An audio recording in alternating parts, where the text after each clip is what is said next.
Jom sata tu bang chuan installments question number 30 hi kan endon ni o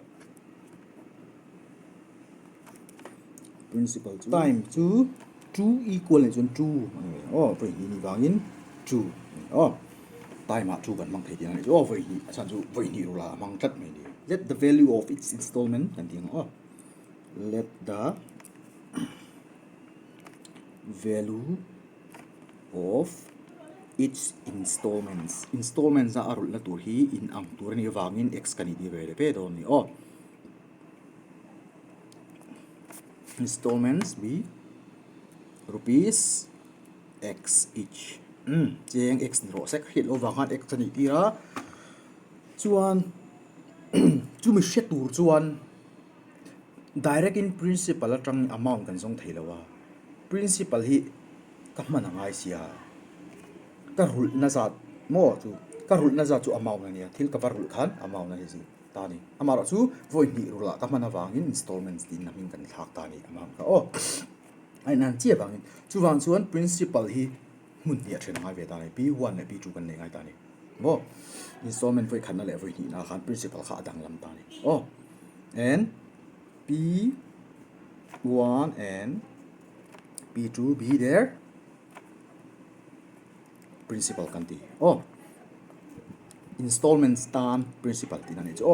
principal atang chuan amount kan nei thea maro chu installments atang chuan principal kan mo vele tho sia mo chuan p1 le p2 angai voi ni aso awangin compound interest chu voi ni sop kan ti to ka tinan poisa som ngai pu ka kum khat lo ni chi khan 5% in lo pung ta mo emo cheng za lo ta 10% lo pung ta se cheng za khai puk ta ni kum khat aron liam khan kum khat lo liam ta in rem siam na 10% in kum tin a pung ngi tia cheng za kha kum khat aron tin chi khan ani min pe thei to em tia ila pe thei lo ni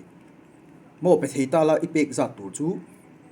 cheng za tanga 10% belangai ta hi mo cheng za tanga 10% cheng so mani chu za le so mani ta ni ma se ipek thelo wang khan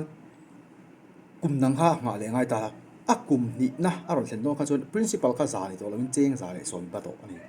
mo iba kha cheng za ni to lo wa iba kha cheng za le so mani chu poi mo em ani sum do na thila khan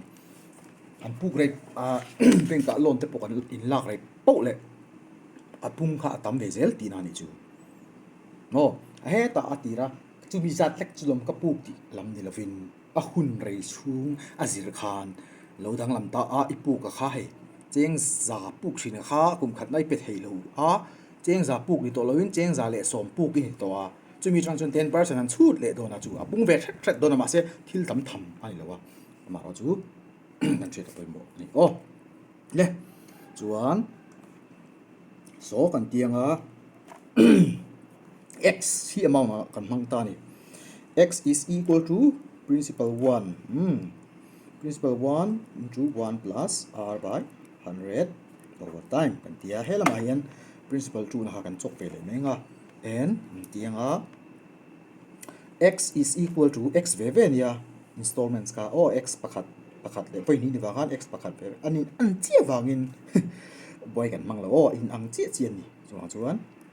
p2 1 plus r by 100 over time kan ti voi ni so wangi voi khat ai voi ni chuan x is equal to tian a formula poi du chuan ka switch thei ta ni ta hian kan zon du chu p1 le p2 ni p1 le p2 bel chu khi dia hai sing kha sang sari san hi chu wan chun commission chu x ni lovin p1 le p2 bel atang khan ka jong pho danga chu mi no x kha zon chu thei don ni installments ka da chun unknown value pani kan ya p1 le x chuan thuak kan mang ta ni chuan hei hi kan songkor tois vela mo kan thak pol vela p1 is equal to di chuan x mo he p1 le x of na kha thak thleng ta ni chuan x bula hei hi aron om do na hei hi 100 plus r by 100 ania 100 plus r by 100 chu 100 by 100 plus r hian ka thak thei ni ka du chuan poi khat na nia and p2 bo chu tiang bok chuan p2 is equal to x into 100 by 100 plus r cái khan với nhị na tiếng cái thạc thầy ta này à formula cái direct ngal ni à tổ bắt chỗ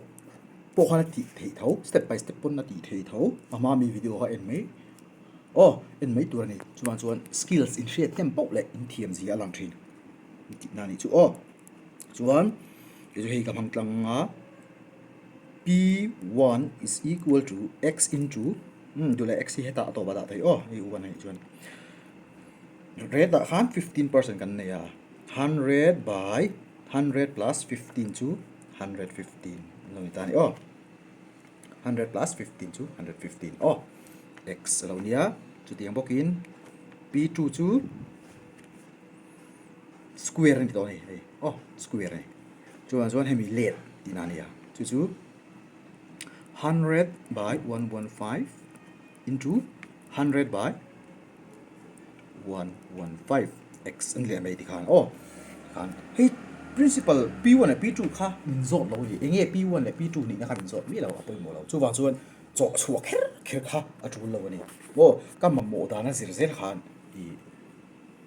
ka du tok chin na khan ka re bum ni man nuam ka ti apia ka mang ta ni chuan le we have kan tianga sakan principal kha nga sing kha sang sari zan hi ni chu p1 le p2 bel khom nei tluk ka ti to kha chu wang chuan p1 plus p2 is equal to the main principal hai ja te ba ni kha ya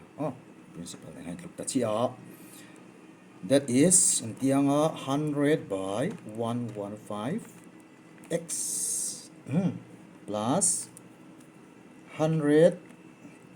by 115 into 100 by 115 x kan kile na is equal to p khan nge look principal kha 17,200 17,200 look ta ni he kan n1 look do n1 nei x chi hi unknown value ni kan chok thei to da algebra hang kan chok nga x value kan chok thei chu kan zon tum ber kha ni value of installment kha chuan hei n tu look tin inanga a fraction ania a by b x plus na lo ngai ta la a by b x plus hei po a by b into a by b x ang thau kan lo ngai ta la in ang bang kha chuan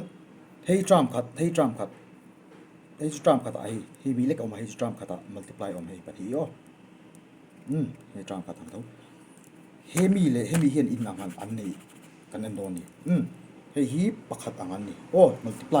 multiply te division te ina azom chu tram khat ang an ni hei chuan hei multiply a 1 chi nei chuan in ang kan song don ta ni 100 by 115 x kha an nei ve ni hei chuan common kala don ni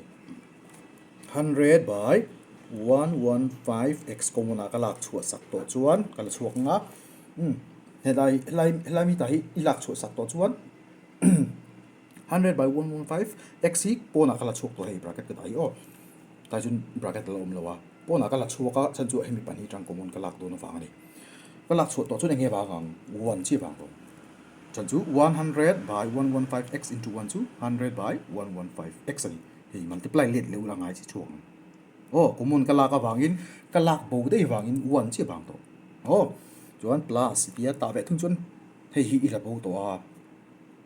1 polong i se hei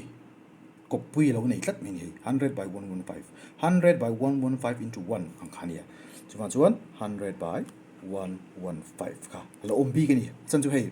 tram khata tram khat ni si mo multiply a in zom anei bi wa ni he chuan nei ve lawa chuan 1 chi kha a chop chu a thei pha ani chuan which is equal to 17,200 lon ta ni dian tactic krang ha kan apply ve thina in thiam kha in mang do ni chuan hei hi fraction ania fraction ra reng hei hela hian 1 ani chuan bel mai tur ni hei 215 by 100 115 ani mai achunga mi piang ki man bel mai tur an lo pon in chok te thei thau ni chung kha chu in thu ni kha chu kan hei le lama son phenga x amain da nga chuan hemi bracket 2 hemi hi asiam re manga 115 plus 100 chu 215 by 115 ani shortcut ta kha chu in thiam to ka ringa is equal to 17,200 into 115 by 100 no ta in cancel hai 0 la 0 in cancel ha chuan hemi te hi ala kha kani kala chok du lo na san chu hei 115 te ala ong wangin tin money an la in ferem thailo mo tin kamai tu ni chuan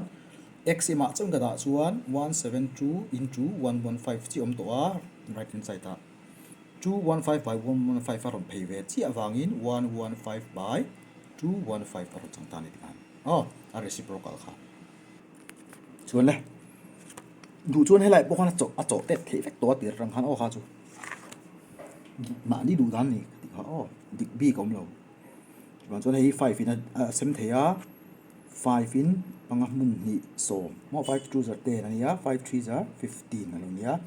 5 4s are 23 ania 5 3s are 15 ania 23 by 43 5 ka divide kan ron chang ta ni chuan 4 plus 3 chu 7 ania 7 plus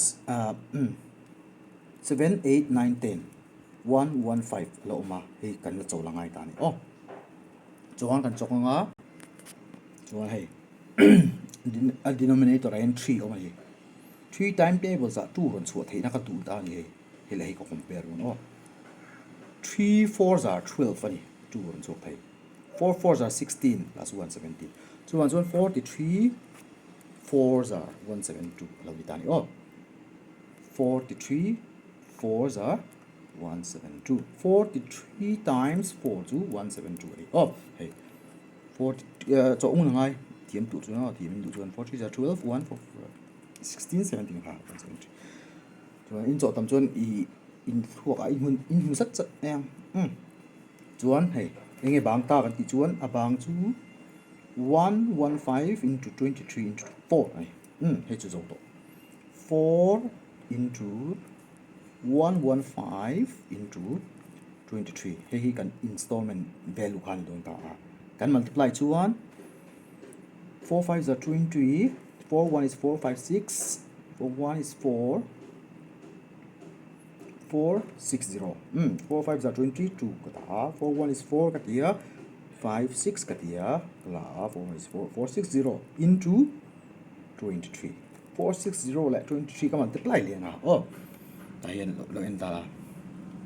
460 le 23 ni wangin 46 le 23 ka multiply 0 hangai lo a to pa ka da le mai do nei 0 kha